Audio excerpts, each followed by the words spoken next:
konstruksi strategi STY di Timnas Indonesia, dan isu pemain titipan.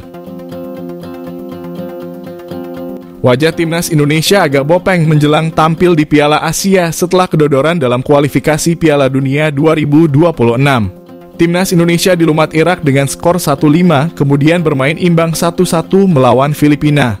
Ini mengecewakan sebab ekspektasi publik Timnas telah naik kelas. Tanda kenaikan kelas Timnas itu tergambar saat melawan Argentina. Meski kalah 0-2, tim racikan Shin Tae-yong memperlihatkan gaya main yang Spartan dan penuh kejutan. Sebelumnya Timnas juga bisa menumpas tim yang peringkat FIFA-nya lebih baik seperti Kuwait, Curaçao, Burundi, dan Turkmenistan. Ditambah lagi ada tenaga pemain naturalisasi. Karena itu Shin menatap serius persiapan menuju Piala Asia. Itu pula yang menjadi alasan mengapa Timnas Indonesia melakukan pemusatan latihan di Turki. Yang pasti pelatih asal Korea Selatan ini akan mengkonstruksi strategi permainan Indonesia di Piala Asia. Ini penguatan kelebihan tim dan antisipasi kekuatan Jepang, Irak, dan Vietnam. Jika mengacu pemusatan latihan, sebelumnya Shin akan menggembleng fisik pemain pada sepekan awal pemusatan latihan. Bahkan latihan bisa 3 kali sehari. Setelah itu filosofi dan strategi permainan jadi penekanan. Kemungkinan besar formasi 3 back akan dimatangkan.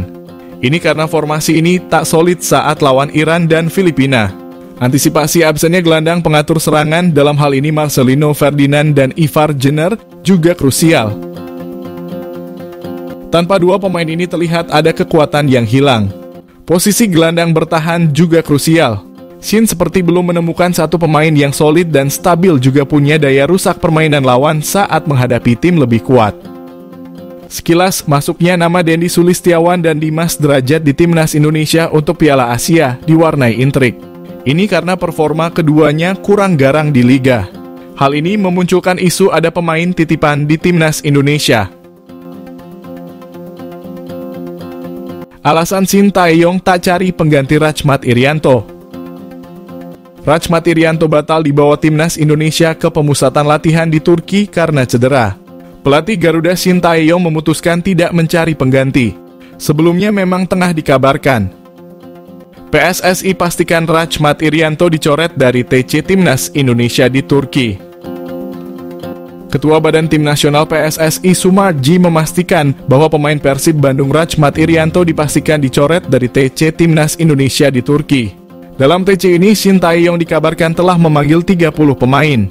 Hal ini karena 30 pemain ini bakal dipersiapkan dengan maksimal untuk menghadapi Piala Asia 2023. Hanya saja sampai saat ini PSSI belum secara resmi mengumumkan siapa saja pemain-pemain yang dipanggil. Namun sudah ada beberapa klub yang mengumumkan pemainnya dipanggil dalam TC Timnas Indonesia.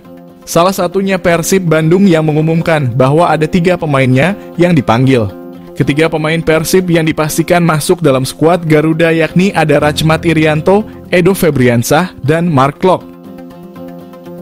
Akan tetapi sebelum berangkat kabar tak menyenangkan menghampiri Timnas Indonesia. Shin Tae-yong harus kehilangan satu pemainnya, yakni Rachmat Irianto yang dipastikan tak akan bisa bergabung dalam TC. Bahkan Rachmat Irianto dipastikan dicoret dari daftar pemain yang ikut TC ke Turki. Sumarji menjelaskan bahwa nama Rachmat Irianto dicoret karena pemain berusia 24 tahun tersebut mengalami cedera. Pria yang juga menjabat sebagai COO Bayangkara Football Club itu mengaku bahwa tak ada pemain pengganti.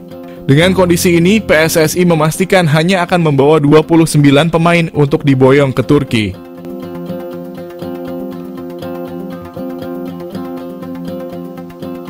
Shin Tae-yong beralasan bahwa kehilangan satu pemain tidak menjadi masalah besar buat timnya. Masih ada pemain lain yang siap berebut 26 spot skuad final untuk Piala Asia. Timnas Indonesia berangkat ke Turki. Selain berlatih, skuad asuhan Shin Tae-yong juga akan menggelar 2 kali uji coba melawan Libya selama di Turki. Setelahnya Timnas Indonesia akan langsung berangkat ke Qatar. Di sana Garuda akan melakoni 1 kali uji coba melawan Iran sebelum tampil di Piala Asia. Mengapa Sintayong tidak bawa Stefano Lillipali ke timnas Indonesia? Pelatih timnas Indonesia Sintayong tak ragu mengakui kualitas Stefano Lillipali sangat oke di Liga 1, tapi menyebut fisiknya kurang oke buat timnas Indonesia. Nama Stefano Lillipali kembali ditepikan Sintayong di timnas Indonesia untuk pemusatan latihan menjelang Piala Asia 2023. Tak ada nama pemain berdarah Belanda Indonesia itu di daftar 29 pemain yang dipanggil. Padahal Stefano Lillipali sedang bagus-bagusnya di Liga 1 dengan memuncaki daftar penyumbang assist terbanyak yakni 9 kali.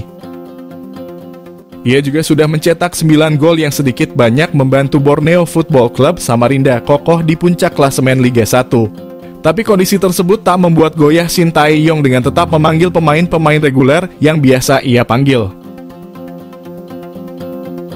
Tak ada nama kejutan yang muncul, kebanyakan yang dipanggil adalah nama-nama yang sudah biasa menghiasi Garuda di era Sintayong. Salah satu pemain yang dipanggil dan mengundang pertanyaan adalah Syahrul Trisna. Musim ini kiper Persikabo itu hanya bermain 9 kali, tapi Syahrul jarang ditepikan Sintayong di timnas Indonesia. Syahrul dipanggil bersama 2 kiper reguler lainnya, yakni Muhammad Riyandi dan Hernando Ari. Namun Sin pun menuturkan Syahrul adalah pemain yang sangat tenang saat pertandingan.